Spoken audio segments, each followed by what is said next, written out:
आज श्रेय दिलेलं आहे। कुठेतरी तुमच्या एकजुटीचा, समाजाच्या एकजुटीचा विजय असल्याचं देखील त्यांनी गौरव उद्गार तुमच्याबद्दल काढले सभागृहात। तुमचं तुम्ही भाषण पूर्ण ऐकलं काय? आम्ही इथून पाठीमागेही स्वागतच केलं होतं, आताही 100-150 जणांसाठी लागतं, आम्ही स्वागतच केलेलं आहे त्यांचं। पण माझ्या करोडो मराठा समाजाचं मागणी आणि म्हणणं आहे की आमचं हक्काचं ओबीसीतलं असणारं आमचं आरक्षण आमच्या कुणबी नोंदी सापडल्यात आणि ज्या मराठा बांधवांच्या राज्यभर कुणबी नोंदी सापडल्या नाहीत त्यांच्यासाठी सगळ्या सोयऱ्यांची आपण अधिसूचना काढलेली, त्याची अंमलबजावणी करा। आम्हाला जे पाहिजे, जे हवं आहे ते आम्ही मिळवणार आहेत। मग तिथं आंदोलनाची घोषणासुद्धा आम्ही उद्या करणार आहे। मी पाठीमागेही सांगितलं होतं की ते आम्ही नाकारण्याचं काही कारणच नाही, परंतु टिकेल का ही शंका आहे। ते राज्यापुरतं आहे आणि आमचं जे हक्काचं आहे ते राज्यापासून केंद्रापर्यंत आहे, आमचे लेकरं ती थांबू ठेवणार आहेत। त्यांचं आम्ही त्याबद्दल स्वागतच केलेलं आहे, आत्ताही करतो। परंतु ते दोघा-तिघांची मागणी 100-150 लोकांना लागणारं ते आरक्षण आहे, त्याच्यात माझ्या गोरगरीब मराठ्यांच्या पोरांचं काही कल्याण होणार नाही। त्यामुळं आम्ही आमच्या ओबीसीतून आरक्षणाला जे आमचं आहे हक्काचं, आम्ही त्यांचं द्या म्हणत नाहीत, आमचंच आहे ते। आणि ज्यांच्या नोंदी मिळाल्या नाही त्यांच्यासाठी सगळ्या सोयऱ्यांची जी आपण अधिसूचना काढली त्याची अंमलबजावणी आम्हाला पाहिजे आणि त्यावरती आम्ही ठाम आहे। सगळे सोयरे अध्यादेशावर 6 लाख हरकती आलेल्या आहेत आणि त्या हरकतीवर प्रक्रिया सुरू आहे आणि ती प्रक्रिया पूर्ण झाल्यानंतर योग्य तो निर्णय सरकार घेईल आणि त्यावर विश्वास ठेवावा असं मुख्यमंत्र्यांनी मला सांगितलेलं आहे। माननीय मुख्यमंत्री साहेबांवर विश्वास ठेवला नसता तर आंदोलन इतके दिवस चालत नसतं। त्यांच्यावर विश्वास ठेवला, त्यांचा मान सन्मान केला म्हणून या मराठ्यांनी, म्हणून तर 6 महिन्याचा वेळ दिला त्यांना। हा थोडा वेळ नाही आहे। हे बघा, प्रत्येक वेळेस समाज महत्त्वाचा आहे आम्हाला। प्रत्येक वेळेस माणूस भावनेत अडकून आपल्या जातीच्या लेकराचं वाटलं नाही करू शकत। त्यांना जशा सरकार चालवताना मर्यादा आहेत तसे आमच्या समाजालाही, आम्हालासुद्धा आमचे लेकरं मोठे करताना आम्हालाही मर्यादा आहे। आम्हाला गोडीनं आमच्या पोरांचं भविष्य घडणार नाही। तुम्ही आश्वासन दिल्यानं आमच्या पोरांचं पोट भरणार नाही। आम्हाला इथं कृती करावं लागते, आमच्या पोरांना अभ्यास करावा लागतो, कष्ट करायला लागतं। वयाचे 20-20 वर्षे, 25-25 वर्ष पोरं शिक्षणात घालतात आणि त्याचं कुठंतरी भविष्य घडायच्या टायमाला तो त्याच्यापासून मुकला जातो। त्यामुळं आमचं आरक्षण आम्हाला हक्काचं आहे ते पाहिजे। तुम्हाला जसं द्यायचं आहे ते तुम्ही ठरवा। तुम्हाला त्या हरकती काय करायच्यात नाही करायच्यात त्याशी आमचा प्रश्न नाही, तो सरकारचा प्रश्न आहे। कॅबिनेटला काय अधिकार आहेत काय नाहीत हे आम्हालाही माहिती आहे आणि त्यांनासुद्धा माहिती आहे। त्याच्यामुळं हरकतीच्याबद्दलचं उगाच पुढं विषय करून एवढ्या मोठ्या समाजाचा अपमान करायचा आणि कष्टकऱ्यांच्या लेकरं त्याच्या हक्कापासून वंचित ठेवायचे, हे पण सरकारचं योग्य नाही। मी सरकारबद्दल बोलतो। मी तर पाठीमागे सांगितलं होतं शिंदे साहेबांवरती विश्वास आहे, तेच आरक्षण देऊ शकते।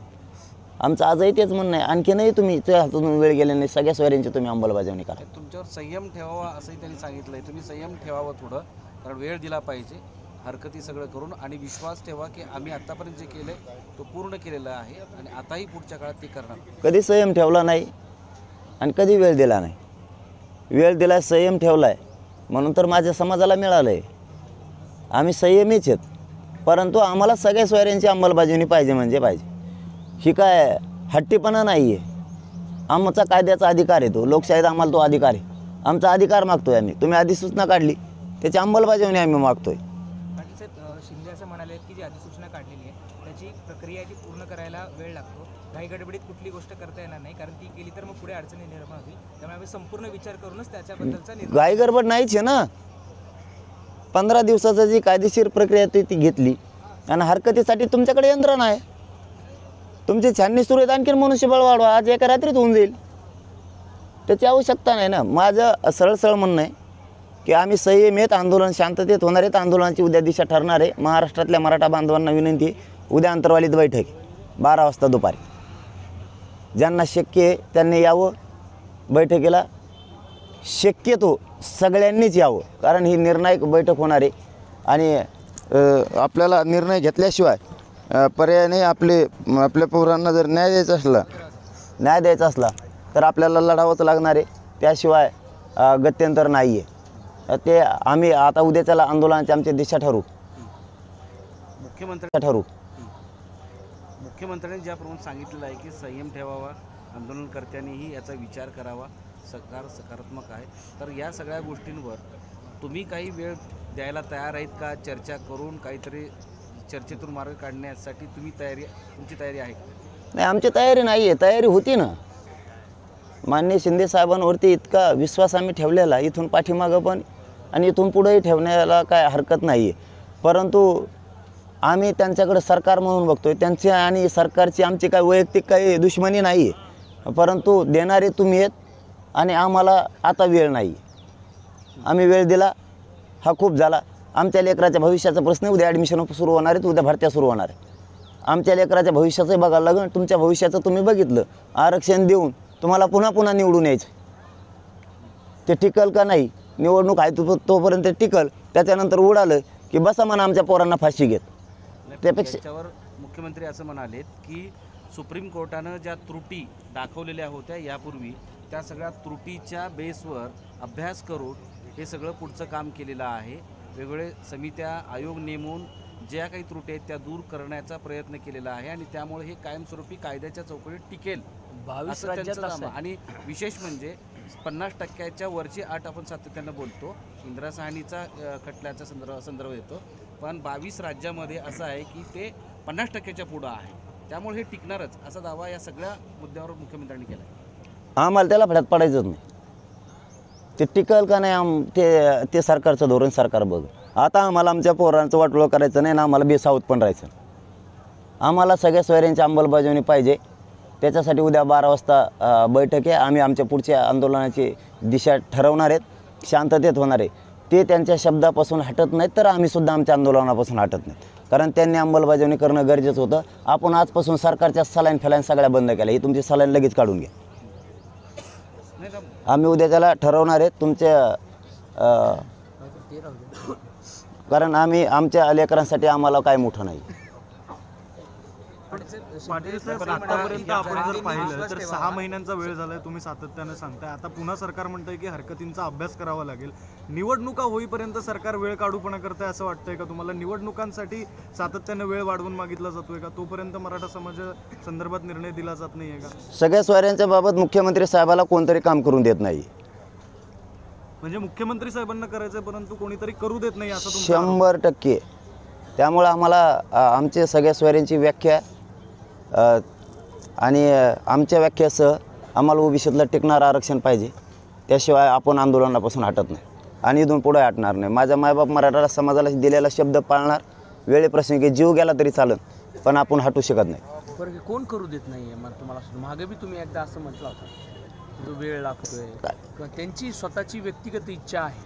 आता असं कोण आहेत ते झारीतले शुक्राचार्य जे मुख्यमंत्र्यांना आता चट उद्यापासून आमच्या आंदोलनाची दिशा ठरली की सगळं उघडं होणार आहे. आत्ता या क्षणाला मुख्यमंत्री भुजबळ बोलत होते. भुजबळ असं म्हणाले की मला आरक्षणाचा विरोध करायचा नाही, पण जरांगे मला धमक्या देतात. मुख्यमंत्री, उपमुख्यमंत्री यांना आईवरून शिव्या दिल्या. ही दादागिरी काय चालले? त्यांना अटक करणार आहे की नाही? SP अधिकाऱ्यांना ते भाडखाऊ म्हणतो. त्यांची दादागिरी बंद झाली पाहिजे असं भुजबळ म्हणतात. ते हेंगाड्याला का धमकी दिली? त्याला कोणी सांगितलं धमकी दिली म्हणून?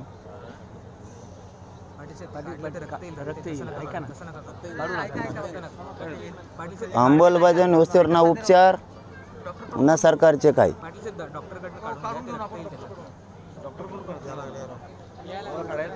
रक्त सगळं येईल ना. काढतील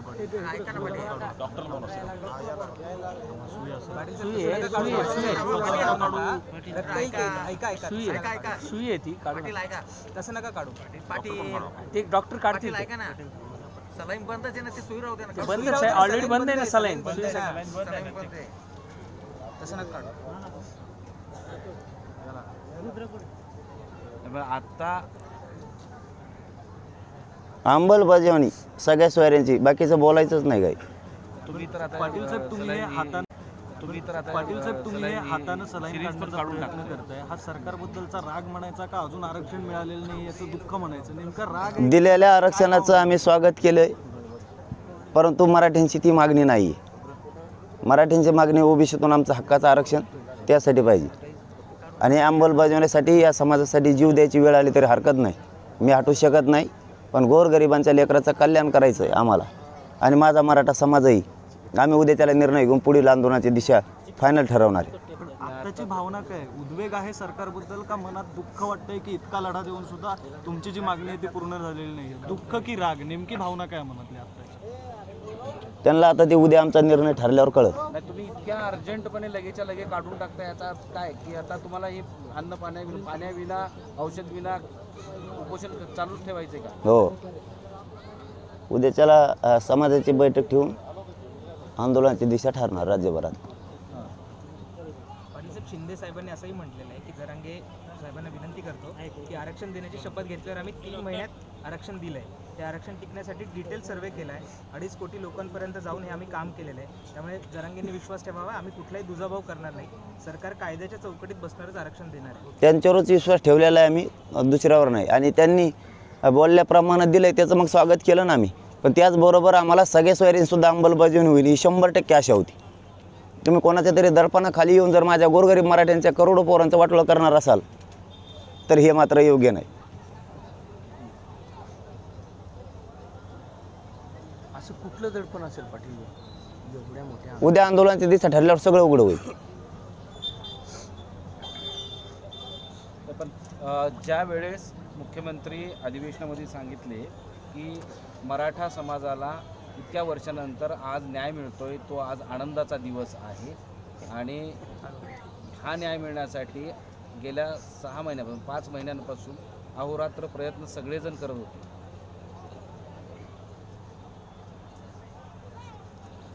ते आरक्षण जर टिकलं नाही तर पुन्हा पहिले पाडे वाचायला लागणार आहेत माझ्या मराठ्यांच्या पोराला. तुम्हाला असं वाटत नाही का की दिलेला शब्द मुख्यमंत्री पाळत आहेत, ते टाळत नाहीत? पुढच्या काळात सुद्धा जर संयमानं तुम्ही घेतलं, चर्चा व्यवस्थित झाली तर याला सगळे सोयरीबद्दल सुद्धा मार्ग निघू शकतो, त्यावर तुम्हाला न्याय मिळू शकतो असा विश्वास वाटत का सभागृहात स्पष्ट केलं असेल त्यांनी? आणि ते सभागृहात सगळे सांगितले आहे. नाही, आता त्यांनी काय सांगावं आणि काय करावं तो त्यांचा प्रश्न आहे. परंतु त्यांच्यावरती विश्वास ठेवून समाजानं 6 महिने वेळ दिलेला आहे, थोडा नाही. आणि मागणी ही ओबीसी आरक्षणातली, आणि कायदे मात्र मागणीच्या विरोधात व्हायला लागले. दोघा-तिघांनी बोंबलायचं आम्हाला ते पाहिजे म्हणून, आणि ते 100-150 लोकांना लागतं आहे फक्त. तेवढ्यासाठी करोडो माझा गोरगरीब मराठा समाज विठीस धरायचा हे बरोबर नाही. कारण समाजाची मागणी आणि समाजाच्या पोरं मोठे त्याच्यात होणार आहेत. मराठ्यांच्या पोरांचं हित सगळ्या सोयऱ्यांच्या ह्याच्यात आणि कुणबी नोंदीत होणार आहे. आणि ते सोडून तुम्ही वेगळे कायदे पारित करताय, ही समाजाचा खूप मोठा अपमान आहे. आणि आम्ही मात्र सगळ्या सोयऱ्यांची अंमलबजावणी घेणार आहेत. ते कसे देत नाहीत तेच बघतो आता. उद्याच्याला दुपारी 12 वाजता बैठक यासाठीच लावली. ज्यांना शक्य असेल महाराष्ट्रातल्या मराठा बांधवांनी त्यांनी अंतर्वालीत बैठकीला यावं, शक्यतो सगळ्यांनीच यावं. पाटील साहेब, शिंदे साहेबांचं म्हणणं आहे की हे आरक्षण जे आता दिलं आहे ते टिकवण्यासाठी सरकार सगळी ताकद लावेल, जे करायचं असेल ते सगळं करू. ते आम्हाला पाहिजेच नाही ना. त्याचं स्वागत केलं आहे, काही जणांना पाहिजे होतं म्हणून. या गोरगरिबांच्या लढाईमुळेच हे आरक्षण मिळालेलं आहे. हे सगळं श्रेय गोरगरीब माझ्या मराठ्यांच्या लढाईचं आहे. यांच्याचमुळं तो काय आयोग गठीत झाला, अहवाल आला, ते ज्यांना पाहिजे त्यांना मिळालं आहे. परंतु ते आरक्षण जर नाही टिकलं ना, पोरांच्या वेदना तुम्ही नाही डोळ्याने बघू शकत. बोलणं खूप सोपं असतं. मी आंदोलन करायचं म्हणून नाही करत. उभं वाटलं झालं पोरांचं. ज्यांच्या निवडी झाल्यात त्यांचं घर उघड्यावर पडलं आहे सगळं. आईबापाला कळाना पोरगा अधिकारी झाले का आणखी शिकत आहे, नियुक्त्यासुद्धा नाहीत. आणि पुन्हा हेच आरक्षण, आणि ते जर पुन्हा रद्द झालं तर मराठ्यांचे पोरं मेलेच म्हणून समजायचं. त्यापेक्षा आमचा हक्काचं असून ते द्यायचं सोडून हे दुसरं कोणचं देत आहे?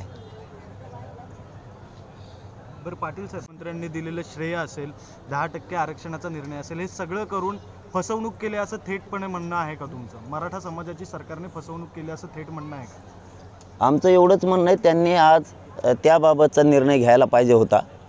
कारण वेळ पाहिजे तितका दिलेला आहे सगळ्या सोयऱ्यांच्या बाबत. त्यांनी तेवढं गांभीर्याने राहायला पाहिजे होतं त्याबाबत.